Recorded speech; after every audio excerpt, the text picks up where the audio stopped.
It was the last day of work, and I should have been happy, should have been relieved, should have been counting the minutes until I could clock out for the final time and walk out of Fairhaven Storage and Supply forever. But instead, there was this weird feeling in my chest like something sitting heavy. Not nerves exactly, not sadness either, more like dread. Like the air was too still and too cold for June, and when I walked in through the employee entrance that morning, the hallway lights were flickering again like they'd been doing for weeks now.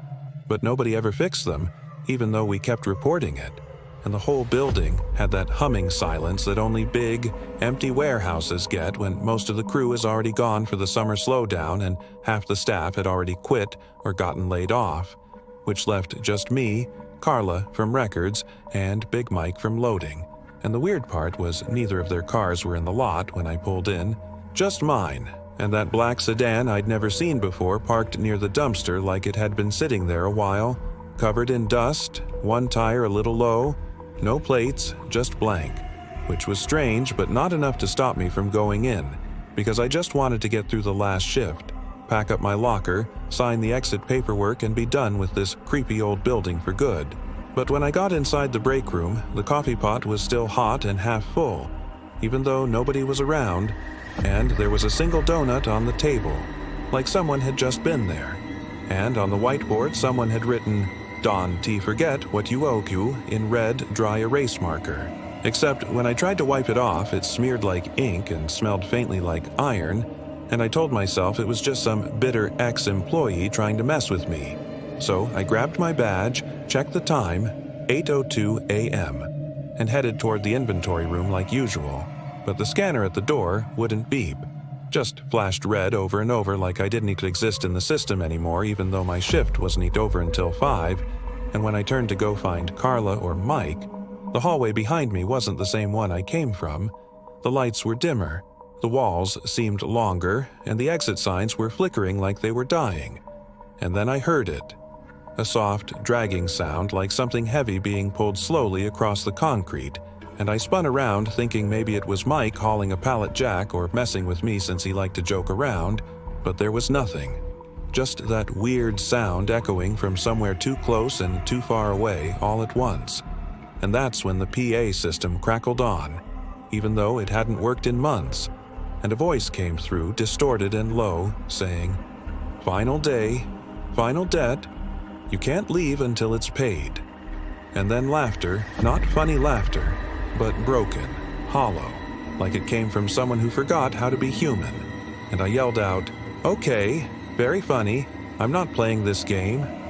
But no one answered, and I looked down the hall and saw a door at the far end that I didn't remember being there with light seeping out from underneath it, flickering like candlelight, and even though everything in me screamed not to go near it, I started walking because there was nowhere else to go. And the second I touched the doorknob, everything went black.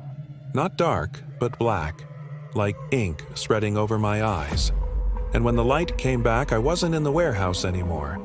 I was standing in the middle of the main storage floor, only it wasn't full of shelves and boxes anymore.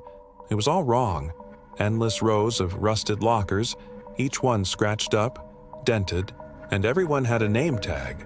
All familiar, all former employees, and some of them had red stains leaking from the vents like they'd been bleeding. And I ran.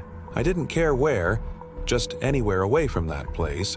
But the rows kept going and the numbers on the lockers started counting down from 100 to 1. And when I got to locker number 1, it had my name on it. Fresh, clean, untouched, and before I could turn around, the locker door swung open by itself.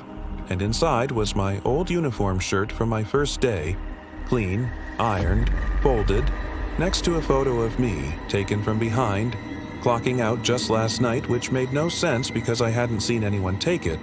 And then I heard breathing, slow and loud, right behind me, and I turned expecting to see Mike or Carla or some kind of sick prank reveal.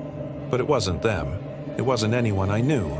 It was a tall, thin man in a Fairhaven badge but no face, just smooth skin stretched tight over a skull shape. And when he spoke, it wasn't from a mouth but from everywhere, saying, "You've worked here longer than you know." And I stumbled back and shouted, "I quit. I'm done. I don't owe you anything." But he only tilted his head and said, "You clocked in. You don't get to clock out. And suddenly my badge beeped in my pocket, and when I pulled it out, the screen on it said, "Shift start June 15th, 1995. No end time logged," which was 30 years ago, even though I was only 32.